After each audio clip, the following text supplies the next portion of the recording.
సంసారంలోనే సన్యాసం. దివ్యాత్మ స్వరూపులారా, ఎక్కువ మంది అభిప్రాయం ప్రకారం ఆధ్యాత్మిక మార్గంలో పరిణతి చెంది జీవిత పరమార్థం నెరవేర్చుకొని జీవితాన్ని సంపూర్ణ స్వేచ్ఛతో ముగించి కర్మరాహిత్యాన్ని జన్మరాహిత్యాన్ని పొందాలంటే సంసార జీవితాన్ని పూర్తిగా త్యజించి సన్యాసం స్వీకరించి కఠోర నియమాలను పాటించాలని భావిస్తూ ఉంటారు. అది వాస్తవం కాదు. సంసార జీవితాన్ని వ్యతిరేకించి సన్యాసాన్ని స్వీకరించడం అంటే ప్రకృతికి విరుద్ధమైన జీవన విధానాన్ని కొనసాగించడమే కదా. సంసార జీవితంలో విజయవంతమైన వ్యక్తి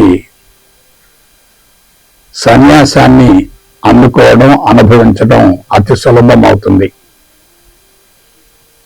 అలా కాకుండా సన్యాసమే ముఖ్యమని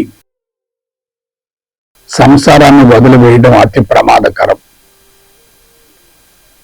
కాబట్టి శారీరక అవసరాలను తీర్చుకుంటూ కుటుంబాన్ని బాధ్యతాయుతంగా నడుపుకుంటూ అంతిమ దశలో అన్నింటికీ అందరికీ అతీతంగా జీవించగలగాలి. అట్టి స్థితిలో సన్యాసి జీవితం అతి సులభం అవుతుంది. అలాగాక అంతిమంగా సునాయాసంగా అనుభవించవలసిన సన్యాసాన్ని యుక్త వయసులోనే స్వీకరించి బాహ్యపరమైన వేషాన్ని మార్చుకోవటం సమంజసం కానే కాదు.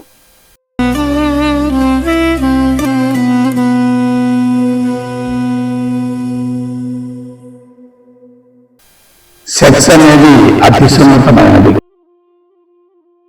దివ్య ప్రేమ స్వరూపులారా, లైంగికత్వం అనేది శారీరక అవసరం.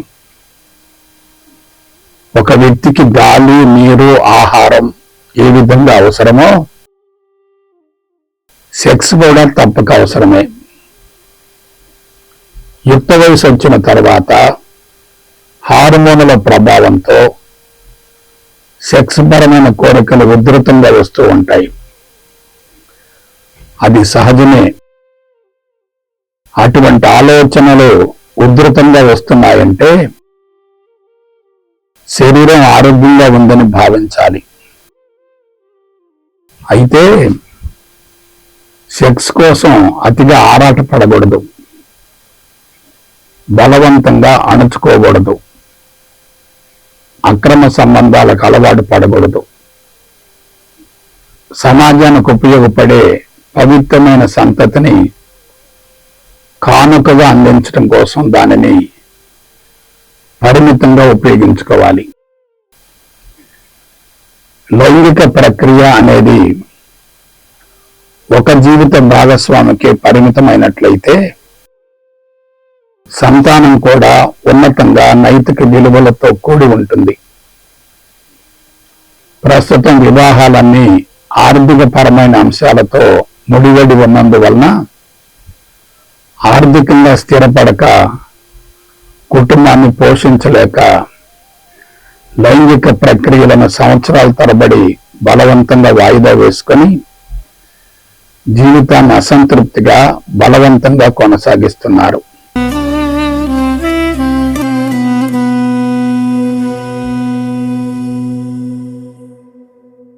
తిరోగమనం. దివ్య ప్రేమ స్వరూపులారా, తిరోగమనం అంటే అన్ని విధాలా బలహీనపడటం, మానవత్వం నుండి దానవత్వానికి దిగజారడం, అరిషడ్ వర్గాలు ప్రకోపించడం, అంతరంగం అన్ని విధాలా కలుషితం కావడం,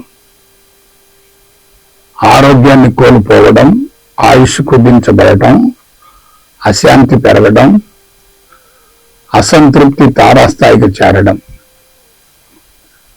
ప్రస్తుతం ప్రపంచవ్యాప్తంగా ఇదే విధానం కొనసాగుతుంది. గమనించండి. మనిషి అన్ని విధాలా దిగజారుతున్నాడు. కామ, క్రోధ, లోభ, మోహ మదమాశ్చర్యాలనే దుర్గుణాలు మానవుని దానవునిగా మార్చివేస్తున్నాయి. ఒకరి ఉనికి మరొకరికి అసౌకర్యంగా తయారైంది. కాపురాలన్నీ కలహాల నిలయాలుగా మారుతున్నాయి. అందరూ కలిసిమెలిసి ఐకమత్యంగా జీవించలేకపోతున్నారు. దురదృష్టం ఏమిటంటే ఒక్క మానవ జాతిలోనే ఇటువంటి తిరోగమన పరిణామం కొనసాగుతుంది. అందుకే ప్రపంచ పరిస్థితులన్నీ పూర్తిగా అదుపు తప్పాయి. మానవుడే మానవునకు శత్రువయ్యాడు. సజాతి పోరాటం కొనసాగుతుంది. ప్రపంచమంతా ప్రమాదపు అంచుకు చేరింది. ప్రపంచాన్ని పరిరక్షించాలని చేసే ప్రయత్నాలన్నీ సమూలంగా వైఫల్యం చెందుతున్నాయి.